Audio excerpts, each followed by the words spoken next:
tenemos que entender que nuestro cerebro, desde que éramos cavernícolas, ha evolucionado muy poco. Sí, ha evolucionado, pero ha evolucionado muy poco. Y nuestro cerebro ha evolucionado para protegernos, no para hacernos felices. Todo el mundo dice, es que yo quiero una casa, es que yo quiero el trabajo, yo quiero el otro trabajo, yo quiero la empresa, yo quiero el dinero, yo quiero la libertad. Pero tu cerebro dice, no, no, no, ¿a dónde vas? La libertad suena muy bonito. Eso que quieres suena muy bonito. El coche, el trabajo, la pareja, suena muy bien, pero hay peligro. Porque ese peligro te hace salir de lo que ya conoces el día de hoy. Ese peligro te hace salir de lo que te es familiar en este momento. Bienvenido a Vida, Dinero y Mente, el podcast para emprendedores, empresarios y profesionistas que ya no quieren sobrevivir, sino que quieren vivir bajo sus propios términos. ¿Qué tal? ¿Cómo estás? Pues muy contento de estar aquí. Vamos a arrancar así rápido. Esas personas que tienen un proyecto en mente, que tú lo dices bien en tus contenidos, dices, las mejores ideas están en los panteones. Te admiro porque dices, vamos, tienes algo en mente y lo logras. ¿Cómo haces, amigo, para no tener miedo? ¿No? De, me van a criticar. Por ejemplo, nosotros sabemos que tú tienes ya estás posicionado y a lo mejor si hacemos algo que no es perfecto, ¿qué te dices a ti mismo para no tener ese temor? Se trata de hacerlo con todo y miedo. Se trata de... No, no es que no tenga miedo, es que igual lo voy a hacer.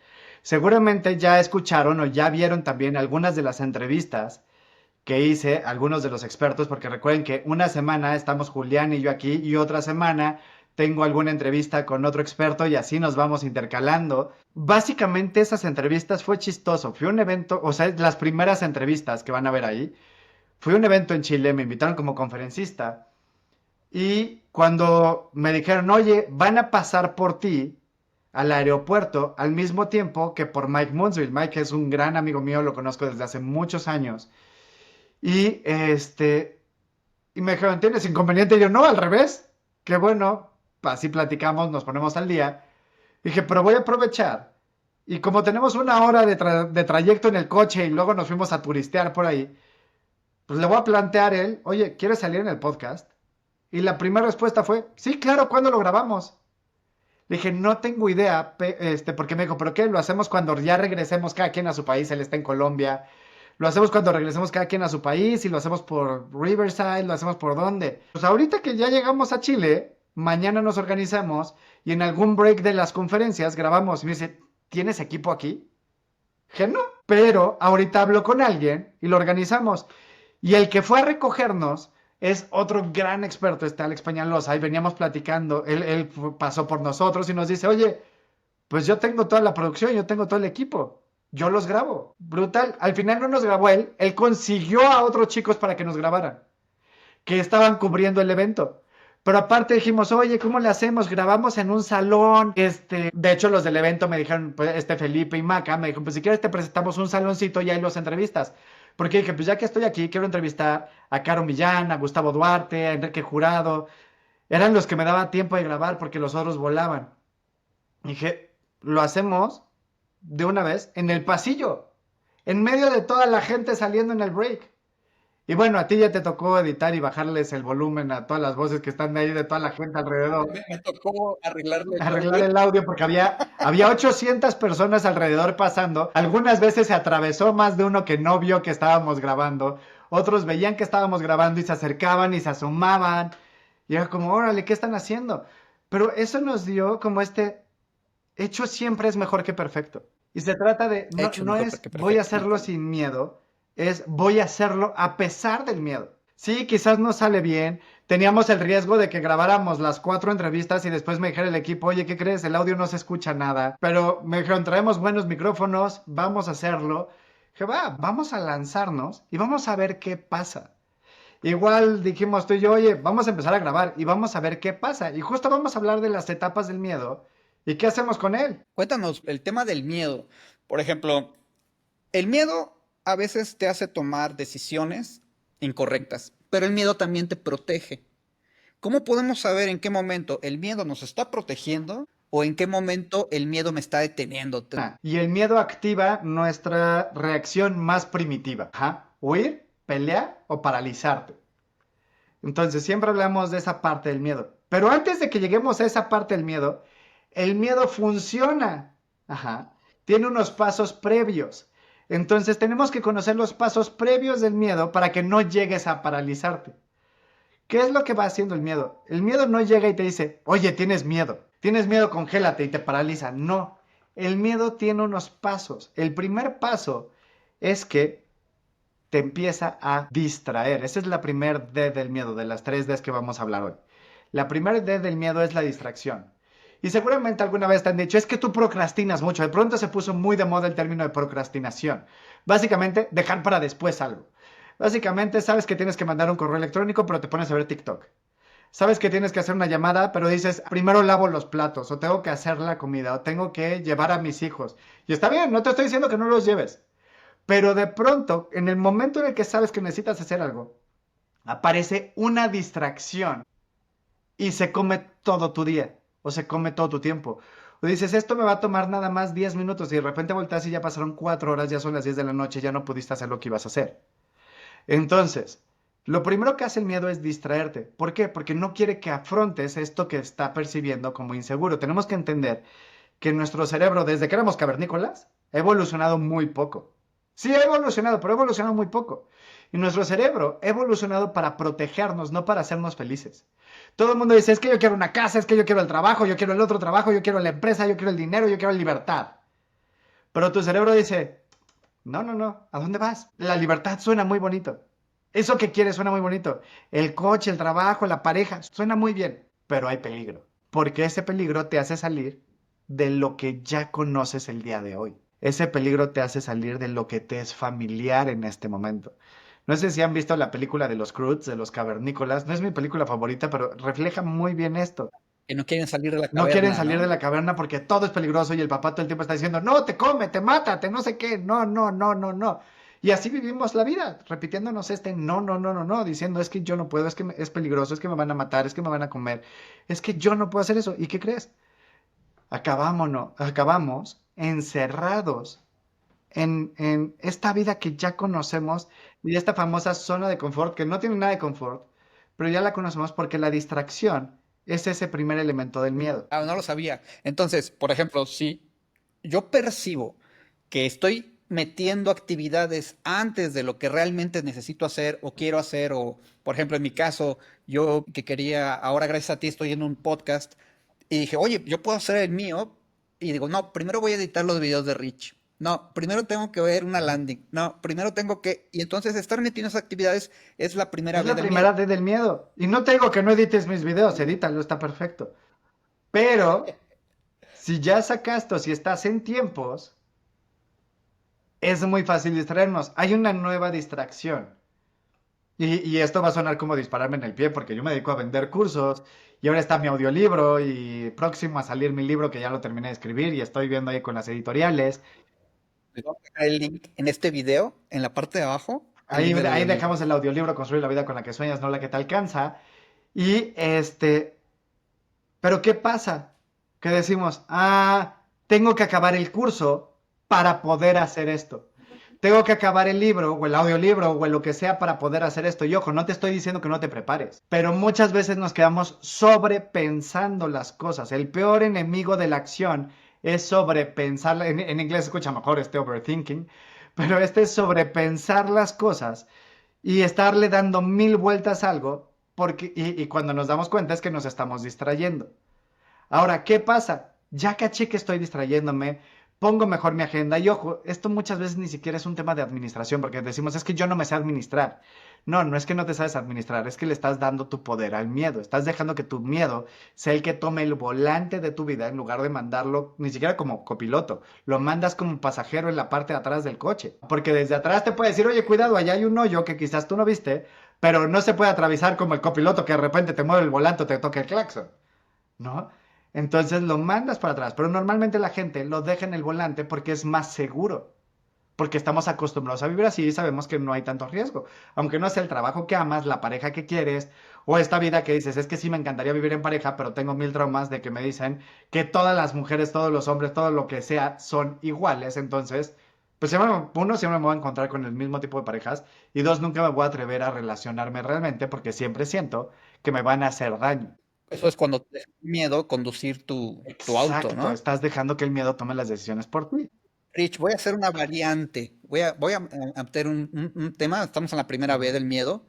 ¿Qué pasa cuando, y esto es porque lo platican, qué pasa cuando tú tienes miedo, vences el miedo, por decirlo de alguna manera, ahorita me rectificas, y sí haces lo que pensabas, pero fracasas? Ahí viene algo, y es que pareciera que se convierte en una profecía autocumplida. Porque si yo todo el tiempo estoy diciendo es que no me va a salir, no me va a salir, no me va a salir, no me va a salir, no me va a salir, no te va a salir. Y Y no no te te sale. sale, es una profecía autocumplida. Y como no te sale, entonces refuerzas ese, ya ves, yo sabía que no lo tenía que hacer. Yo sabía El que no miedo me iba a tenía razón. salir. Y entonces tu miedo se fortalece.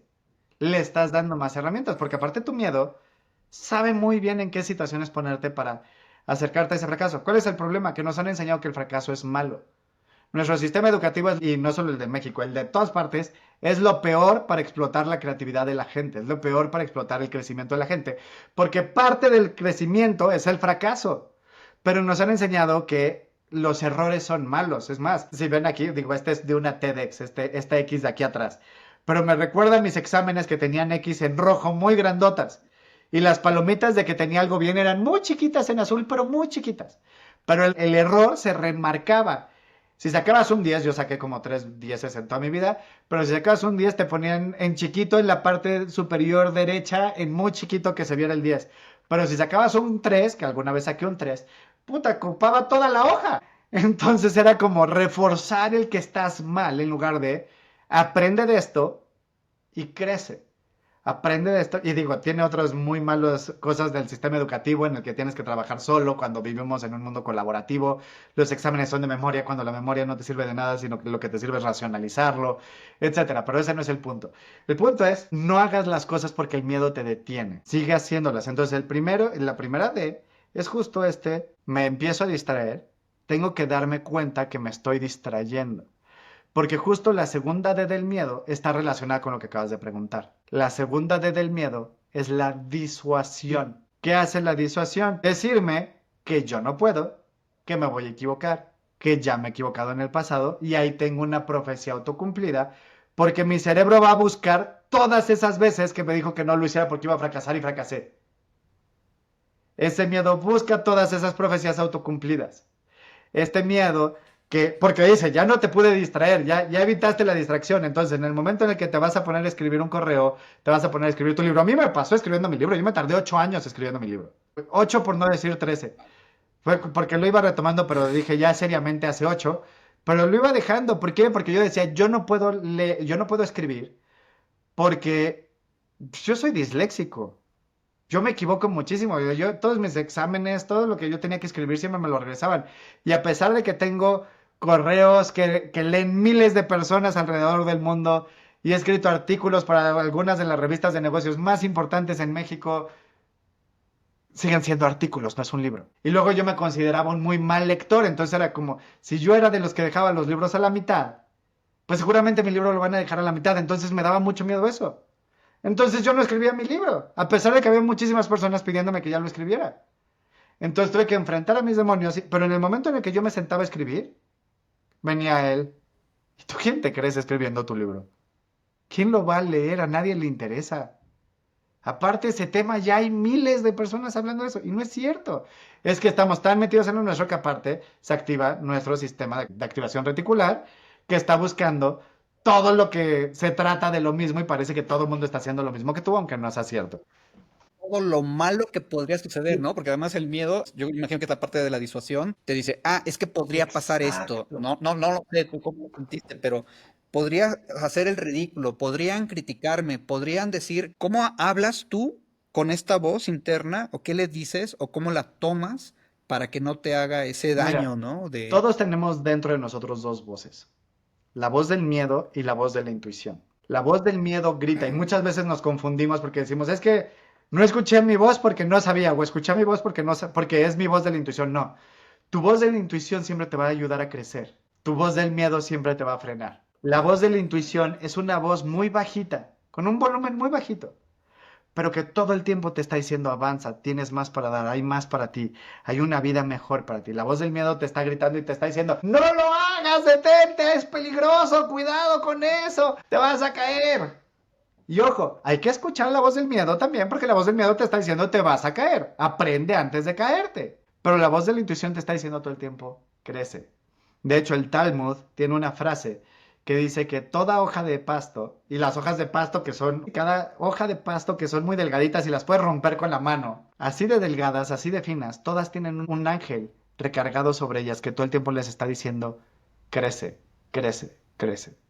Y esta hoja de pasto Wow. es tan fuerte y esta voz es tan fuerte que incluso puede atravesar el cemento más duro. Y lo ves en las calles, ves pasto Wow. creciendo a través del cemento. Ajá. ¿Cierto? Pero ese somos nosotros mismos escuchando nuestra voz de la intuición. Que si escuchamos nuestra voz de la intuición podemos atravesar cualquier miedo, cualquier barrera, cualquier cosa que parezca imposible enfrente de nosotros. Pero hay que aprender a escucharla. El problema es que la voz del miedo te conoce tan bien, conoce tus debilidades tan bien. Porque es tu sistema de alerta, tu miedo es tu... O sea, cuando me dicen, es que yo quiero que se me quite el miedo, no, no quieres que se te quite el miedo te está alertando de un peligro.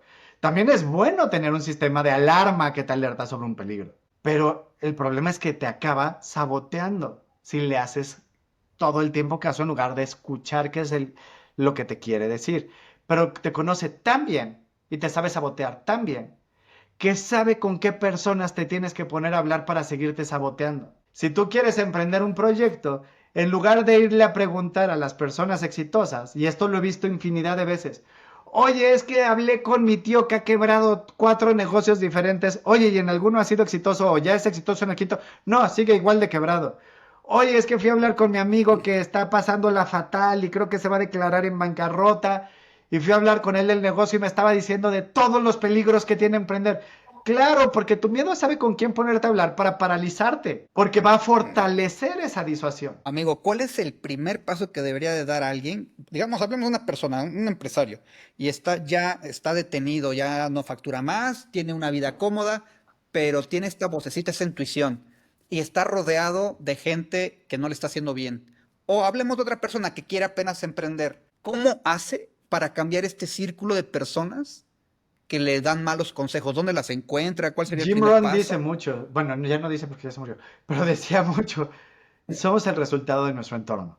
Si tú le preguntas a las 5 personas más cercanas cuánto ganan, te vas a ver que tú ganas en promedio lo mismo que esas 5. Y ojo, no porque el dinero sea contagioso, sino que la mentalidad que genera ese dinero sí lo es. Entonces, ¿qué es lo que tengo que hacer? En lugar de estar rodeado de estas personas con las que me estoy saboteando todos los días, y ojo, no estoy diciendo que estas personas son malas. Hace muchos años, Ujú. 2014, escribí un artículo en donde les llamaban los apagadores de sueños.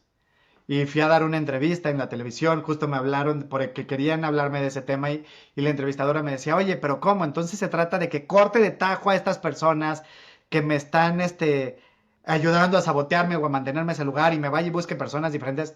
Dije, depende del caso, pero si lo que quieres es crecer, sí te aconsejo que al menos al principio cambies de círculo. Empieza a buscar otras personas. Y se lo dije de esta manera, le dije, mira, si tú eres el que se la vive en el bar y en los restaurantes y tienes una mala salud, tienes una mala condición, y ojo, no tiene nada malo estar en restaurantes, pero eres de los que se la pasa nada más comiendo cosas poco sanas y en el bar con los amigos, si tú llegas con esos amigos y les dices, oigan, quiero correr un Ironman, ¿qué te van a decir? Ay, no, güey, ya échate otra chela aquí con nosotros, ya, ¿para qué? Ya, pasado mañana empiezas. Y tú dices, sí, pero yo quiero hacer esto. Y ya llevas unas 2 semanas entrenando, todos los días te disciplinas y empiezas a ir. Pero te hablan y te dicen, oye, ¿qué vas a hacer hoy? No, pues voy a ir a entrenar. Ya, vente al bar. Lo conocido tiene una fuerza de gravedad. Este patrón de lo que ya conoces está muy reforzado dentro de ti. Y es muy fácil que digas, ay, hoy no pasa nada. Y vas a ir. ¿Y qué van a hacer tus amigos todo el tiempo que estás ahí? Ay, sí, ¿cómo está el Iron Man? Ay, sí, ¿cómo? Y te empiezan a hacer dudar de ti mismo. Pero ¿qué pasa si tú empiezas a reforzar eso con gente que corra Ironman? No quiere decir que te empieces a entrenar al mismo ritmo que ellos porque vas a perder. Y ese es otro gran error. Queremos empezar el hábito con el hábito final en mente. Entonces digo, ay, si yo ya... Ah, eso es muy ¿Qué común. quiere decir esto? Voy a empezar a entrenar Ironmans como si yo ya estuviera corriendo uno. Pero nunca has caminado ni 5 calles alrededor de tu casa. Empieza caminando cinco Y calles te mides alrededor. con los Ajá. campeones, ¿no? Empiezas a medir, y dices, oye, ellos corren muchísimo, yo corro muy Sí, poco, Y también Y puede es ser. frustrante. Entonces tengo que empezar, pero tengo que empezar a rodearme de ellos y decirles, oye, ¿tú cómo empezaste? Y tengo que empezar a tener pláticas con esas personas. Cuando, por ejemplo, hace un tiempo fui a dar una plática a vendedores de seguros, les di un curso a los vendedores de seguros. Y, y era muy claro, los agentes de seguros que vendían mucho y los agentes de seguro que no vendían nada.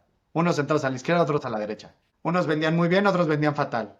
Y los del medio que en medio navegaban. Pero eran los tres grupitos y se sientan juntos. Yo no los senté. Los que no venden, a ver, déjame entiendo. Los que no venden con los que no venden y los que sí con los Exacto. que Y sí. yo les decía, Ok. mézclense, a ver, güey, tú estás con los que no venden, vete y siéntate con los que sí venden, come con los que venden, ve a preguntarles qué hacen los que venden, qué hábitos tienen los que venden. Obviamente no vas a empezar a vender mañana como ellos y te vas a frustrar si quieres empezar con el mismo hábito en mente que el que ya tienen ellos. Pero sí puedes empezar a generar los principios de ese hábito. Puedo empezar a caminar 3 calles alrededor de mi casa y luego 5 y luego 10 y de repente ya estoy corriendo y de repente ya estoy haciendo cosas más avanzadas. Puedo empezar a transformar mi vida. Puedo empezar a juntarme con los vendedores que más venden y empezar a decirles, oye, a ver, dime tus secretos, ¿qué haces? ¿Cómo das seguimiento? Y yo empezar a hacer ese tipo de seguimientos. Entonces, si yo quiero emprender, empiezo a juntarme con emprendedores, porque ¿qué pasa? Esta gente no me va a esperar, van a seguir avanzando, no se van a detener por mí. Pero la gente más exitosa casi siempre está dispuesta a darte consejos y a darte la mano para levantarte. Curiosamente, la gente que está más detenida, más estancada, se van a seguir burlando de los que están creciendo. Cuando a mí hace ratito decías, oye, no te dio miedo salir, equivocarte, ya tienes cierto prestigio, tal, tiene que estar todo perfecto, las luces, a mí me da exactamente lo mismo. ¿Por qué? Haters siempre va a haber. Y normalmente los haters son los que critican a los que sí hacen, porque están frustrados de que ellos no hacen. Wow, eso está muy fuerte. Los haters critican al que hace porque ellos Ujú. no hacen. Y de repente va a llegar alguno y va a decir, no, yo sí hago, no sé qué. Sí, pero ¿en qué nivel? ¿En qué Claro. punto? Si tienes tiempo para meterte a criticar a otras personas, a ver el contenido, criticarlo, esperar a que te respondan para engancharte en una discusión, puta, es que tienes una vida bien vacía. Pues sí, porque si tienes tiempo de estar criticando, quiere decir que tal vez no lo estás Tal vez ocupando te en sobra tiempo cosas para más mejor productivas. estar creando algo más grande. Es más, para descansar si quieres, pero qué flojera. Entonces, no, Sí, no, sí, lo voy a aplicar a mí mismo, luego me ujú. atrapa. Entonces, no nos Las enfoquemos discusiones en de los TikTok haters me que nos van a atrapan. criticar, porque siempre va a haber gente que te va a... Es más, esto lo escuché de Brandon Bouchard 2003. Si no hay nadie que te está criticando, es que no estás haciendo suficiente ruido allá afuera. Hasta puede ser entonces una medida de estoy siendo, por ahí alguien decía, a veces tienes que ser Exacto. incómodo. Si no estás siendo incómodo, no eres interesante, ¿no? O no Y incómodo Gary para un Vee lo grupo de dice mucho. personas. En lugar de enojarte con tus haters, ten compasión por ellos. Porque imagínate qué vacía está su vida para tener que rellenarlo con la tuya. Entonces vi, Wow. pobrecitos, están muy vacíos. Ven, critícame, porque Y así nos da pasas tu interacción, tiempo. ¿eh? Y aparte, me das Pero views. nos da interacción. Nos Me da das views. views, me das engagement. Critícalo, me da igual. Rich, ya hablamos de la primera D, que es la Ujú. distracción. La segunda era Así es. disuasión. Y la tercera ¿Y D cuál es la es el DEFCON 3. el Hay 5 DEFCON niveles 3? del DEFCON. El DEFCON 3 estás a la mitad. Y es cuando estás a punto de la guerra. Estás a punto de que el presidente dé la orden de ahí vienen las armas nucleares, ahí viene la guerra y se va a destapar todo. Entonces, ¿qué pasa dentro de ti? Lo sientes como si fuera esta guerra. Entonces, de repente no sabes por qué reaccionas como reaccionas, le gritas a los demás, te enojas, lloras, te paralizas. Y ahí es en donde viene esta reacción del miedo, de huir, pelear o paralizarte. Ahí es en donde viene este sistema primitivo. Pero ve que ya pasamos otros dos antes. Que no todos conocíamos. Yo no tenía conocimiento de, primero me vas a distraer, luego me vas a disuadir. Y yo creí que el miedo empezaba en el No, es que DEFCON ya 3 y pasaste no, dos etapas del miedo ya antes. venía. Ya dejaste de hacer un millón de Ok. cosas que querías y ya mataste sueños y ni siquiera te enteraste que los habías matado porque ya pasó mucho tiempo. Es que esa idea de negocio yo la tenía hace 5 años. Porque todos hemos tenido la idea de negocio ganadora que alguien se nos adelantó.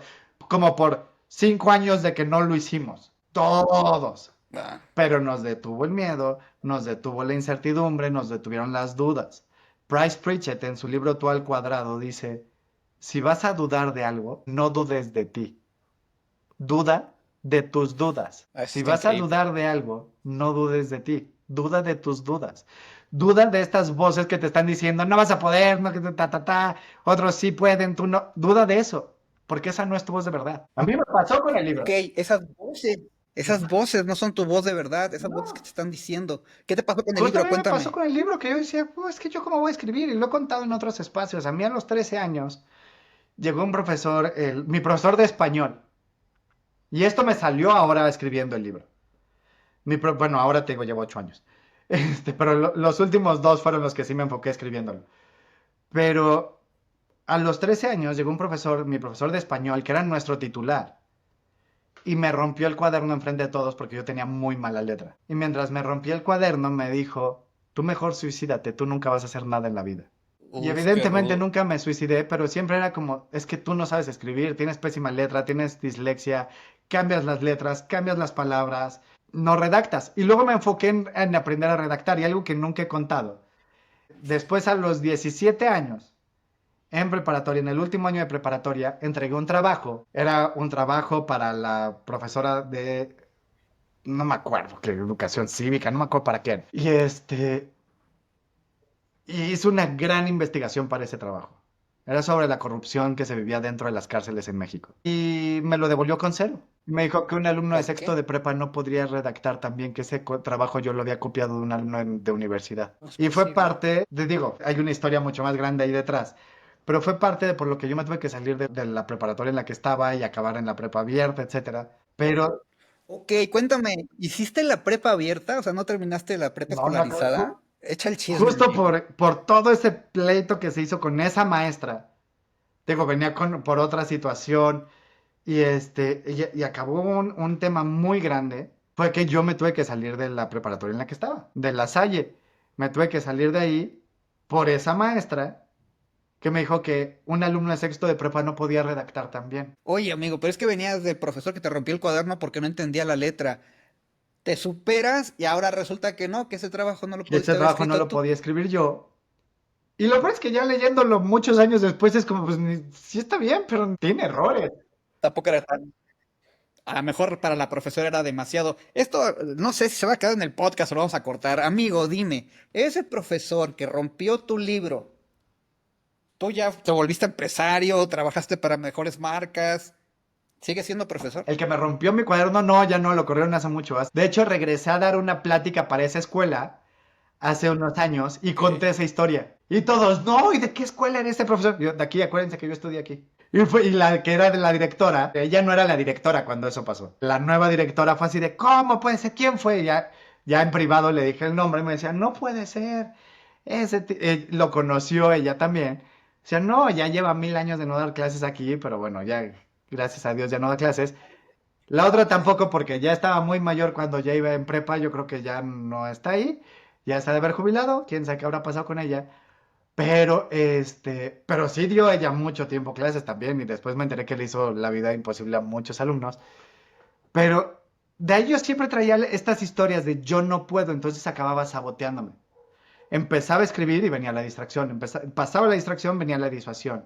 Seguía escribiendo y venía el DEFCON. Entonces abandonaba el proyecto por completo y saltaba a otras cosas. Y entonces siempre hay un nuevo proyecto que hacer.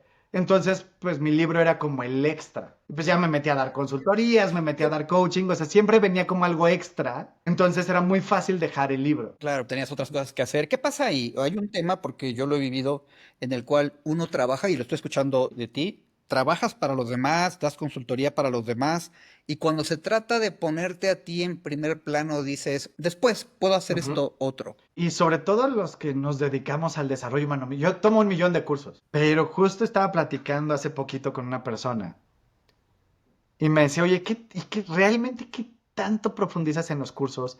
Porque lo he escuchado de otras personas que van a cursos y están en el curso viendo cómo aplica para ellos, pero al mismo tiempo viendo cómo aplica para sus clientes o para sus alumnos o para lo que sea. Y no estoy hablando de, ay, voy a piratearme esto de Tony Robbins que lo dijo brutal. Y me acuerdo perfecto, yo estaba en el curso de Tony Robbins y mientras yo estaba haciendo mis breakthroughs, yo estaba haciendo mis quiebres, yo estaba pensando es que este ejercicio está brutal y siempre digo, este lo saqué de Tony, este lo saqué de Mary, siempre a mis alumnos les voy diciendo cuál fue la fuente de inspiración de ese ejercicio. Pero dije, sí, muchas veces, en lugar de estar interiorizando este trabajo, estamos viendo y esto cómo le sirve a otros. porque es una forma también de no contactarlo a un nivel más profundo. Es una forma de no contactar contigo mismo, no ponerte en Y primer es lo lugar. mismo que si no No te lo había... dedicas al desarrollo humano ni nada de eso, pero seguramente te ha pasado que estás leyendo un libro o estás viendo una película y inmediatamente estás pensando, ay, esto le serviría muy bien a fulanito, esto lo tiene que escuchar no sé quién, pero ¿qué pasa si lo escuchas tú? Digo, eso yo hace poco, real, o sea, me había dado cuenta, pero no lo había interiorizado. Dije, claro, yo me la vivo tomando cursos, pero la mitad del tiempo sí estoy pensando cómo me sirve esto, pero la otra mitad estoy pensando cómo le sirve a los demás. Como decir a los demás. Amigo, tú ahorita nos estás hablando desde una posición en la cual ya recorriste un camino, ya te das cuenta de estas etapas del miedo, pero ¿cómo era antes? Por ejemplo, antes de que tú llegaras a esto, ¿por qué partes tuviste que vivir para darte cuenta? O sea, ya nos contaste lo del maestro. Cuéntanos un poco más sobre cómo conseguiste tú darte cuenta, porque antes tú vivías igual que la Sí, mayoría, con estos miedos, y no te dabas y cuenta. todavía de repente me saltan, o sea, de repente todavía salen estos miedos. Nada más que ahora los sé identificar más rápido. Pero Mm. justo empiezo a trabajar 2010, regreso de estar en España estudiando hotelería y digo, yo quiero poner una consultoría. El tiempo que estuve en España trabajé como mesero para poder pagarme la carrera estando allá y trabajé después como capitán de meseros, después como gerente de lugar, ¿no? Y de hecho, ahí vinieron las primeras. Ajá, cuando yo llegué a trabajar como mesero allá, era porque de verdad dije, no me alcanza para vivir aquí. Yo había trabajado 3 años para poder irme a estudiar. Llegué allá y lo que había ahorrado yo durante 3 años no me alcanzaba para la carrera que iban a hacer 3 años allá en España. Entro a trabajar como mesero, primer evento, se me caen los platos, platos estúpidamente caros. Se me cayeron 3 platos para la boda de la hija del presidente de Canarias, unos platos grandes, pesados, de estos carísimos. Y ahí yo dije, yo voy a ser el capitán de aquí. Porque me gustó mucho la reacción del capitán de ese momento, que en lugar de gritarme, en lugar de decirme, vete de aquí, cómo se tiraste los platos, ahora págalos, fue, ¿estás bien? Se preocupó por mí. Y empezó, y el equipo se preocupó porque las mesas estuvieran bien servidas, en lo que yo recogía todo. O sea, había un buen trabajo en equipo y yo dije, yo quiero ser capitán de aquí. Y me acuerdo cuando le dije a todo el mundo, oigan, yo voy a ser capitán de este lugar. Todo el mundo se rió porque me dijo, es que tú eres el peor mesero. Muchos de ellos eran compañeros míos de la carrera y venían del mundo de los restaurantes. Algunos de ellos eran hijos de restauranteros. Yo no, yo nunca en la vida había trabajado en un restaurante. Y todos me decían, es que todo el mundo tiene más experiencia que tú. Pero 3 meses después, cuando se presentó la oportunidad, el único que se atrevió a dar el paso hacia adelante fui yo. Y me estaba muriendo de miedo. Guau. Pero me preparé durante esos 3 meses. Me compré platos en la tienda más barata y me puse a subir y bajar escaleras cargando platos, cargando charolas. Porque dije, no me va a volver a pasar esto. Me preparé para ese momento. Que mucha gente dice, ay, es que es suerte. La suerte es estar preparado en el momento correcto. Porque cuando el capitán Wow, a ver, otra vez, la suerte es estar preparado, o sea, porque el el momento se momento va a hasta se va a presentar, presentar, pero si pero tú si no no estás estás preparado, preparado, lo vas a dejar ir. oye, a ver, vamos a dar un salto en el tiempo, porque estoy escuchando que lo voy a decir así, amigo, el peor alumno, el que tenía la peor letra, al que no le creían cuando le salía bien un trabajo, el que tiraba los platos, da este salto porque te pones, te preparaste, o sea, los demás no lo hacían, o sea, yo dudo que los demás hubieran comprado los platos, estuvieran No, subiendo y de bajando hecho, pues yo escaleras, vivía en porque la, además vivía en él, la residencia de la universidad y me veían subir y bajar escaleras cargando platos y era como, ya, vente, estás loco. Y yo, no, es que no quiero que se me vuelva a caer ninguno. O sea, tengo que ver cómo wow, se cargan, tengo que aguantarlos, porque aparte, eventos de lujo no es con charolas, son 2 platos en una mano que apenas si puedes poner la yema del dedo dentro del plato y otro plato pesadísimos, enormes en otra mano. Entonces era como, tengo que prepararme para esto. Y en el momento en el que se presenta la oportunidad y dicen, ¿quién va a llevar este evento? Yo soy el único que dice, yo. Y éramos varios meseros, algunos que ya eran meseros de carrera y otros que veníamos de mi universidad. Y los que éramos de la universidad éramos los peor pagados. Pero ganábamos como 5 euros menos que todos los demás, ¿no? Por hora. Entonces éramos, no me acuerdo, creo que nosotros ganábamos 7 euros, los otros ganaban 12 euros. La hora era, y yo me sentía muy bien con ganar 7 euros la hora. Cuando me enteré que los demás ganaban 12 era como, ok, algo no está bien aquí. Y cuando yo doy el paso al frente, el gerente del lugar dice, ¿seguro? Yo sí, seguro. Yo había trabajado 3 años antes de irme a estudiar. llevando grupos de acampamentos y dando cursos de integración. Entonces yo dije, yo puedo llevar este grupo. No soy el mejor mesero, pero soy el que tiene experiencia llevando grupos. Y ya no soy tan mal mesero, ya no se me cae ningún plato. Y era muy atento. Entonces doy el paso hacia adelante y me dice el gerente, con una condición, si el evento sale mal, tú y todos los de su escuela se van. Wow. Y dije, ok, ahí va la contrapropuesta. Si el evento sale bien, todos los de mi escuela pasamos de ganar 7 euros la hora a 14 euros la hora, más que los otros. Le dije, ¿y yo? 20, porque yo voy a ser capitán. Wow. Después me enteré que podía haber negociado a 25, pero dije, yo 20. Este, y me Wow. lo aceptó porque él estaba seguro de que nos iba a despedir. Curioso, se convirtió en uno de los mejores eventos. ¿Tenía miedo? Sí. ¿Creía que no iba a salir? Sí. Todo el mundo me dijo, ¿estás loco? ¿Estás apostando en nuestro trabajo? Que sí, pero nos va a ir mejor. Porque se trata de hacer las cosas a pesar del miedo. Yo no sabía nada de estas cosas, pero tenía algo y tenía hambre. Uno, tenía hambre de verdad, porque era estudiambre. No me alcanzaba para vivir en España. Y luego el refri estaba un poco vacío. Pero dos, tenía estas ganas de crecer. Pero después regresé a México porque acabé en plena crisis en el 2009, finales de 2009, seguía la crisis, empiezo a mandar currículums, me llaman para hoteles, no me gustaba la vida de los hoteles, yo decía, yo quiero dar consultorías, pero no me atrevía a venderlas. Y a mí no me daba, me di cuenta que en ese momento no me daba miedo el fracaso, no me daba miedo el rechazo del vendedor, me daba miedo, no, no el fracaso sí me daba miedo. Me daba miedo la aceptación, me daba miedo que alguien sí me comprara la consultoría. Uy, eso lo vivimos muchos. Tienes una idea, la quieres presentar y con ganas de, no me elijas Sí, porque ¿qué va a yo pasar iba a cuando esté yo vender con ahí? ganas de que no me compraran. Y por dentro, era, por favor, cómprame porque no tengo para pagar de este mes la luz. Pero no me contrates porque si me Ándale. contratas ahora tengo que dar los resultados que te prometí. Entonces me daba mucho miedo pues, no dar el ancho. Me daba mucho miedo que lo que yo estaba prometiendo no se cumpliera. Entonces me saboteaba. Y todos estos factores del miedo, las tres Ds del miedo se activaban. Me distraía a la hora de mandar las propuestas, decía nadie me va a contratar y cuando iba, el DEFCON 3 se activaba, me paralizaba en la entrevista, empezaba a tartamudear, me equivocaba, no sabía qué hablar, me iba muy mal. Y tenía una profecía autocumplida, no me van a contratar, porque aparte yo decía, no me van a contratar, tengo 26 años. Te sentías grande, Me te sentía sentías muy joven. joven, porque algunas de las veces que me contrataron hubo directores que me decían, pero si yo tengo la edad que tú tienes en años, yo la tengo de director. ¿Tú cómo me vas a venir a dar coaching a mí? Tenías que, como un joven de 26, enseñarle a un hombre de Exacto. 46, de Y aparte a 50, los 26 me veía como de 20. O sea, y yo iba de traje, que te empezaste a vestir con corbata, traje. luego iba a programas de televisión y me ponía traje, corbata y me decían, ay, qué formal, eres el coach formal. Y yo, sí, porque me tengo que ver grande. Yo sentía que con eso me veía más serio, que con eso, que por la ropa que tenía me iban a tomar en serio. Pero al mismo tiempo me estaba saboteando. Déjame hacer un espacio aquí que quiero, en la semana que no nos hemos visto, me saltó un contenido en redes sociales que me hace pensar mucho, quiero saber tu opinión. Hay personas que defienden, digo, me estoy yendo a los extremos, que si alguien no está bien vestido, si no pusiste suficiente empeño en tu forma de vestir, no vas a dar un buen servicio.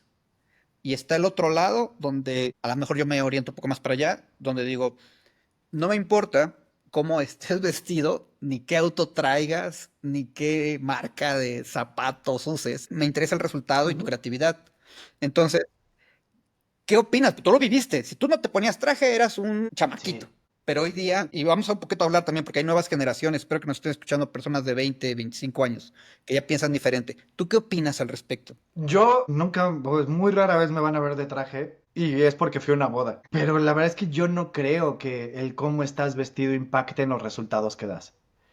Y justo el otro día, justo vi un contenido de una persona que decía, es que si quieres que te, un cuate de mi edad, es que si quieres que te tomen en serio, tienes que estar de traje y tienes que vestirte súper bien porque tú no eres Elon Musk y no eres Mark Zuckerberg, porque solo ellos se pueden dar el lujo de vestirse así, porque ya se lo ganaron, porque son multimillonarios. Digo, sí, está bien, ya se lo ganaron, eso estoy de acuerdo. ¿Y por qué los demás no? O sea, significa que a mí me incomodan muchísimo los trajes. Se me hace la cosa más incómoda del mundo. No aguanto mucho tener mangas. Me acaloro. Entonces, si yo estoy incómodo te voy a dar un mejor servicio. Si yo no me siento bien con lo que traigo puesto porque odio traer corbata y estar con el cuello apretado, que te cierra un poco la tráquea, ¿voy a dar un mejor servicio? ¿O cómo? Y se lo puse en el comentario porque lo conozco. Entonces le puse, oye, ¿no es hate? Se lo puse en privado porque no quería que se viera como hate público. Le dije, oye, tengo una pregunta. Entonces, si a ti te acomoda, está toda madre, está bien. Pero dilo, desde mi perspectiva, a mí me acomoda, a mí me gusta y yo estoy cómodo así porque hay gente que está cómodo de traje. Yo estoy cómodo de jeans. Sí, Ojo, y no te estoy diciendo llega como definitivamente. vagabundo a una junta con unos directivos. No, báñate, arréglate, vístete, échate lo que te quieras echar y ponte cómodo. No te estoy diciendo tampoco ve de pants y con los tenis más asquerosos. No, ve limpio, pero Pero cómodo. cómodo, Pero que tú te sientas lo que bien te en lo que permita tener un traes. desempeño. Y eso es lo que vas a proyectar. Ponte, porque si yo voy de traje, me voy a estar moviendo porque estoy incómodo. Ahora, te hago esta pregunta y la quiero juntar con un contenido que recuerdo que publicamos, donde tú comentabas de que hay gente que cree que necesita el gran carro, el súper reloj caro, la mejor marca. Empiezan a invertir, entre comillas, porque eso sabes que no es una inversión, empiezan a invertir en eso. Y vamos a ver si estás de acuerdo en tirar esta idea de... te lo estoy poniendo porque sé que hay gente que está allá afuera y que tú conoces y dice esto. Actúa como rico hasta que seas rico. ¿Es cierto? Es lo que te va a dejar más pobre.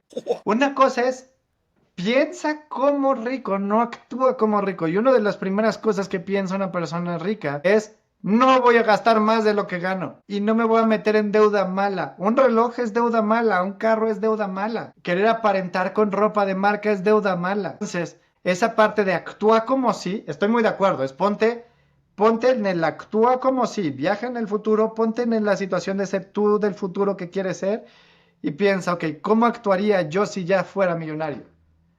Si ya fuera millonario no haría responsabilidades, no me iría a un paso en yate si me va a endeudar, no me iría en primera clase si me va a endeudar. No quiere decir que no vaya al lugar, pero no iría en primera clase, si eso va a significar una deuda para mí. Es, pienso como esta persona rica, ¿cómo actuaría? Pero el reloj no me va a hacer más rico, me va a dejar endeudado. Me va a traer preocupaciones, me va a traer problemas. Claro. Y sí, se va a ver a toda madre. Ay, qué bonito reloj tiene. Sí, me costó no sé cuánto. Es un bla, bla, bla, bla, bla, bla, bla, bla, bla. Ah, ¿y? ¿Eso te dice cuánto vales? Sí. Eso te da nada más la hora. Wow. Igual que cualquier otro, igual que tu teléfono. Pero eso no dice cuánto. Digo, esto yo ni reloj traigo una pulsera de cuero. Pero eso no te dice cuánto vales. Me encanta, porque yo traía eso en la mente. Oye, ya estamos cerca de cumplir el tiempo, pero voy a dar un salto hacia atrás y de nuevo hacia adelante, va. Voy a repetirlo. El chico que escribía las palabras desordenadas se El vuelve grande todavía mesero. las escribe desordenadas. Claro, porque eso no se quita, ¿no? Bueno, ahí tenemos ChatGPT, nos va a ayudar. ¿Serías capaz de repente, y no te pregunto, pero tú serías capaz de repente ahorita de meserear algo si se ofrece, ¿no? Porque yo sé que eres una Claro. persona que a ti eso no te daría De hecho, vergüenza. Tú podrías decir, la bueno, semana pasada estaba dando un curso a meseros. Estaba dando un curso a un wow, restaurante, a una cadena que tiene 53 restaurantes, y les estoy dando un curso de ventas a meseros. Y parte de lo que les enseño es cómo entrar, cómo salir, cómo no molestar a la gente. Y era la hora del servicio. Entonces, justo les dije, voy a meserear con ustedes. Sí, Rich, dando el sí. curso. Porque una cosa es les enseño la parte teórica de cómo se hace y entre ellos practican. Y otra es, órale, voy a verlos ya dando el servicio. Quiero ver cómo dan el servicio, quiero ver cómo se acercan. Y ahora vean cómo lo hago yo. Y cómo te acercas, cómo Vean cómo vendes, lo hago cómo yo. hablas. Y cómo elevas el ticket de venta, sin el ticket promedio de compra, sin que se sienta como esta persona me está queriendo encajar el diente. Entonces empecé a hablarles de todo esto. Y también de cómo elevar sus estándares de vida, y hablábamos de sueños, y hablábamos de todo, pero la base del curso era servicio. Porque al final de cuentas, Amigo, tengo que decir esto. ¿Qué va de una persona que todos conocemos en redes sociales que dijo, ese que está haciendo mesero es porque no tiene hambre? No no, vamos a se ve decir quién su fue. nombre, todos saben el tema. ¿Cómo pasamos de eso a esto que es muy diferente de yo meseré para que vean cómo Ujú. se hace? Pues mira, yo justo me serié porque Me tenía encanta. hambre. Yo me serié porque eso pagó mi carrera. Eso pagó mi formación en otro país, en donde si no hubiera sido por eso, no había otra oportunidad. Porque cuando les dije a mis papás, me quiero estudiar fuera de México, me dijeron, te apoyamos moralmente, pero no hay lana, trabájale. Entonces Oh, yo acabé prepa, trabajé 3 años en un campamento y después me fui a España y me serié los años que estuve allí en España. Y con eso pagué mi vida allá. Y me la pasé muy bien. Y se convirtió en un gran vehículo. Y allá aprendí justo, uno, que todo trabajo es sumamente valioso. Todo trabajo es respeto. sumamente valioso. Y dos, hay que profesionalizar el servicio. Y vender es servir. En el momento en el que tú estás sirviendo, no hay forma más grande de expresión de dar a los demás que servir. Y no hay cómo dar a los demás comida. Le estás sirviendo algo que los nutre. Digo, ojalá y vendas algo que sí nutre. Pero les estás dando algo que nutre. Les estás dando algo que los hace crecer. Aunque sea para los lados. Pero les estás dando, o sea, le estás ayudando a resolver una necesidad. Amigo, nada más para poner locos a los radioescuchas, iba yo a decir, a la gente que nos esté escuchando, porque hago estos saltos, pero dijiste, compré unos platos, subí, bajé escaleras, practiqué para estar listo. Quiero mover ese momento al momento en que das tu primer conferencia masiva. ¿Cómo entrenaste? Quiero hacer este símil. Así como compraste platos y subiste y bajaste, ¿entrenaste para dar tu primera Entrené conferencia mucho masiva? para dar mi primera ¿Qué conferencia miedo masiva. tenías? Y es que mi primera conferencia masiva fue a los 11 años. Y no fue una Wow. conferencia. Eh, yo era el que no hablaba en el salón. Me daba pánico hablar con la gente. Me daba mucha pena hablar con el de al lado. Y y en sexto de primaria llegó la Miss y dijo, la calificación final de español va a ser declamar un poema. Y yo dije, no hay manera. Llegué a mi casa, llegó mi mamá por mí a la escuela y yo estaba llorando. Y me dijo, ¿qué pasó? ¿Te hicieron algo? ¿Te dijeron algo? ¿Qué pasó? Y dije, ya reprobé español. Me dijo, pero todavía faltan meses para el examen de español. ¿Por qué ya reprobaste español? Y yo, porque el examen de español es declamar un poema. Y yo, aunque me supiera la respuesta, en el momento en el que decían Ricardo, me paralizaba y se me olvidaba la respuesta. Me daba mucho miedo. No sé si seguramente en algún momento se burlaron de mí respondiendo algo, o vi que alguien se burló de otra persona, no sé en dónde está ese trauma. Pero me daba mucho miedo responder. Entonces, cuando dicen tienes que declamar un poema, yo dije, ya valió, ya no pasé. Y mi mamá es terapeuta. Y me dijo, ¿qué quieres hacer? ¿Quieres darte de una vez por vencido o quieres que te vaya bien? Le dije, mira, yo con que pase, porque no quería repetir sexto de primaria.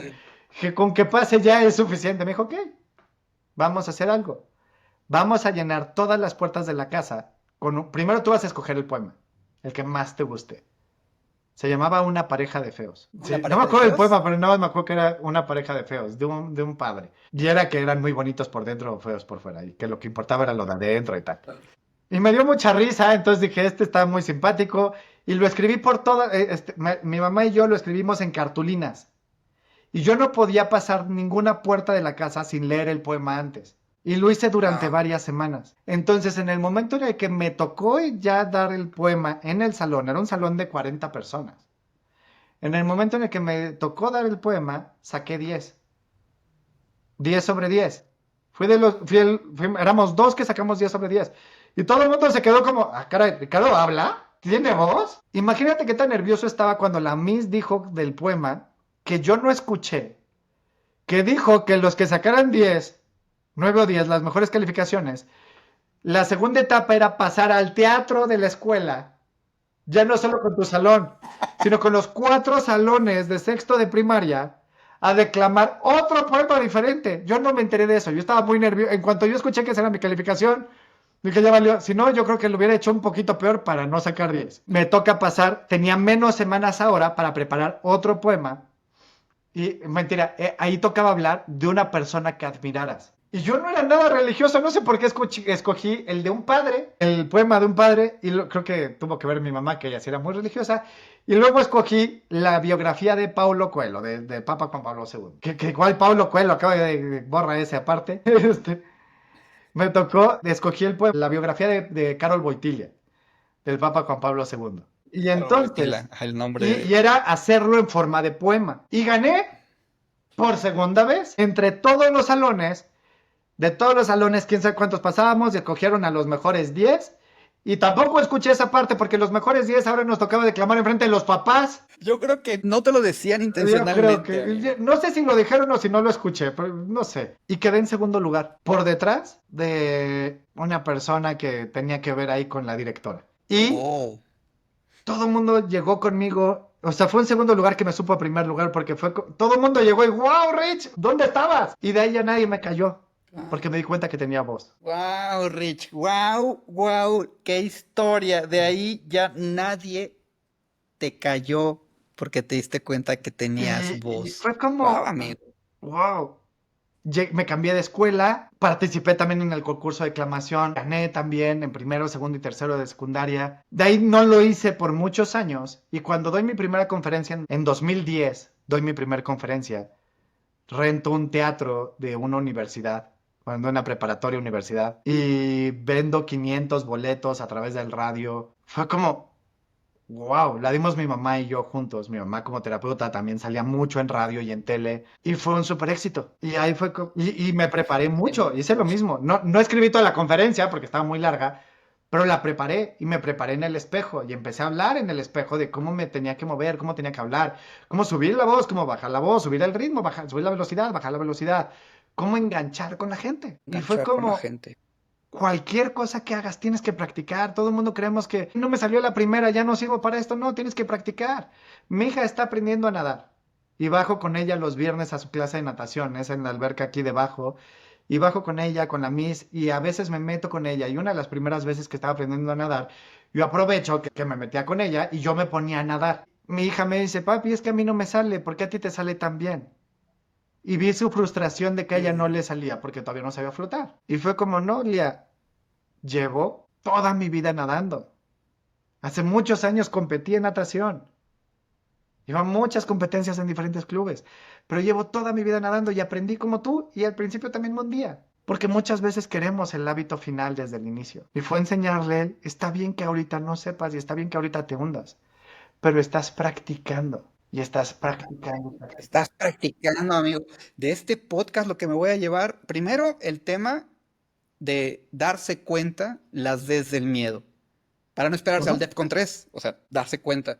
Después, esto que es súper importante y creo que nunca te lo había escuchado, siempre practicaste antes de ir a enfrentar aquello que te Exacto. daba miedo. Practícalo. Eso Y es lo que todo el mundo dice, practica me en encanta. privado lo que los demás ven en público, los pocos segundos que los demás ven en público.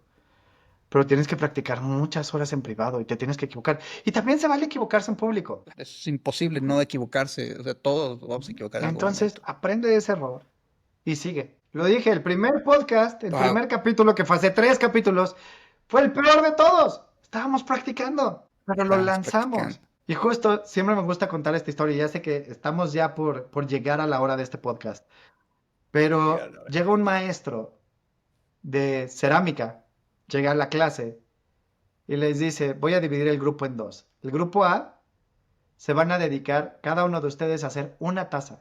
Solo una taza. Tienen 2 semanas para hacer una taza, pero tiene que ser la taza perfecta. Solo pueden hacer una durante las 2 semanas. O sea, van a hacer una y la van a perfeccionar. El grupo 2 va a hacer muchas tazas, todas las que puedan. Y ahí se acabó la instrucción. Ellos no les dijo que fuera perfecta, solamente les dijo, van a hacer muchas tazas. Y la haces, la ves y la rompes. O te gusta, te la quedas. Pero haces otra. No te enamoras de una. Te haces otra y haces otra y haces otra. Al final de las 2 semanas, ¿cuál de los dos grupos? Y pónganme aquí abajo si lo están viendo. Pónganme aquí abajo. ¿Cuál de los dos grupos crees que tuvo la taza más bonita? ¿El grupo A, que solamente hicieron una taza perfecta durante 2 semanas? ¿O el grupo B, que durante 2 semanas hizo muchas tazas? La respuesta es el grupo B. Porque en el estarse equivocando y equivocando y equivocando y equivocando y equivocando vas aprendiendo y vas perfeccionando. Pero si quieres que a la primera te salga perfecto, nunca va a salir. Y te vas a paralizar, te vas a frustrar, te vas a enojar y te vas a caer. Y vas a abandonar. Pero en el momento en el que te caes, aprendes. Ojo, no es nada más caerte a lo bruto, no es nada más hay una y otra y otra y otra. Aprendes y mejoras. Mejoras sobre la marcha. Por eso es mejor hecho que perfecto. Porque el perfecto nunca llega. Y hay gente que dice, no, no, no, tiene que estar bien y a la primera. no te va a salir, qué estrés, qué tensión. A la primera no te va a salir bien. O no lo voy a hacer hasta que sepa yo que va a Y salir entonces nunca lo vas a perfecto. hacer. Y te vas a morir con la idea. Y te la vas a llevar al panteón, como decías al principio, ¿no? Las mejores ideas están en el panteón porque la gente nunca se atrevió a hacerlas. Entonces, hazlas con todo y miedo. Hazlas con todo y que te equivoques. Equivócate, es parte del proceso. Y lo vas a ir perfeccionando sobre la marcha. Lo vas a ir mejorando sobre la marcha. Vas a ir haciendo ajustes en el proceso. Y eso te va a permitir ser tu mejor versión. No somos producto terminado. Y esto es una de mis mentoras de coaching, una de mis primeras mentoras de coaching, Norma Alonso, que entrevisté hace muchos años y por ahí pueden ver mi entrevista con ella. Ella tenía artritis brutal. Tenía prohibido estar parada por horas y ella se echaba horas, días completos de entrenamiento. Yo me acuerdo de estar en sus días de entrenamiento y de ahí se iba al doctor porque ya no aguantaba el dolor, pero decía, es que esto me llena demasiado. Pero siempre decía, no somos producto terminado. No importa cuánto hayas trabajado en ti, no somos producto terminado. Ni el Dalai Lama es producto terminado. Nadie somos producto terminado. Siempre hay campo para mejorar, siempre hay campo para perfeccionarnos. Pero una cosa es perfeccionarnos y otra cosa es el perfeccionismo. De hecho, ¿sabes qué es perfeccionismo? La gente que dice es que yo soy perfeccionismo, soy perfeccionista, es la primera D del miedo. La gente perfeccionista se está distrayendo, queriendo encontrar el perfeccionismo, queriendo ser perfectos, se están distrayendo para no hacer nada. Algunos de ellos se están disuadiendo y diciendo es que todavía no es lo suficientemente bueno para que el mundo lo vea, pero nunca va a ser lo suficientemente bueno si no sales y le preguntas al mundo, oye, ¿qué te parece esto? Wow. Cerramos fuertísimo este tercer episodio. Amigos, por favor, escríbanos en los comentarios a qué le ha tenido miedo. Si ya descubrieron las D, por favor, háganse conscientes. Aprovechemos esto. La verdad es que a mí me está sirviendo muchísimo. Te lo agradezco también, Rich, porque necesitamos que alguien nos ayude y nos presente esto. Y la manera en lo que presentaste, Rich, de verdad es que aprendí cosas que no sabía de ti. Muchas gracias por abrir tu corazón. Y nos queda para el siguiente capítulo. Habíamos hablado por ahí, si quieres lo armamos así. Hay gente que tiene miedo y espero que en el próximo episodio tengamos herramientas financieras con las cuales puedes sentirte más seguro para dar un paso en tus Buenísimo. emprendimientos. Amigos, si no hablamos de eso en el siguiente episodio, no importa, nos lo escriben y se los entregamos. Hablemos de eso ahora sí en el siguiente episodio, me va a encantar compartirlo. Y recuerden que una semana estamos aquí Julián y yo, otra semana estoy yo entrevistando a algún otro experto. También pónganos a qué experto les gustaría que entrevistara y etiquétenlo, díganle, tienes que ir con Rich porque me va a encantar tenerlos aquí. Conozco a muchos, pero no conozco a todos. Entonces, si tienes algún referente, si tienes alguna persona que te gustaría que entrevistara, pues pónmelo aquí debajo. Y gracias por escuchar Vida, Dinero y Mente. Si te hizo reflexionar en algo, compártelo con quien creas que lo necesita. Y primero, lo que te decía, no se trata nada más de decir, ay, esta persona lo necesita. No, primero trabájalo en ti. Pero también compártelo con el mundo porque así es como podemos llegar a muchas más personas, podemos servir a mucha más gente, impactar más vidas y lograr un mundo mejor que el que tenemos hoy y que el que le vamos a dejar a nuestros hijos. Y recuerda, sígueme en Spotify, activa las notificaciones para el siguiente podcast para que no te pierdas de absolutamente nada. Y en YouTube también, si te gusta verlos, por ejemplo, para mí me gusta más verlos video podcast que escuchar podcast, entonces yo siempre los veo en YouTube. También activa las notificaciones en @RicardoGP, porque tu vida no se trata solo de crecer tu negocio, se trata de realmente vivirla y vivirla a tu manera.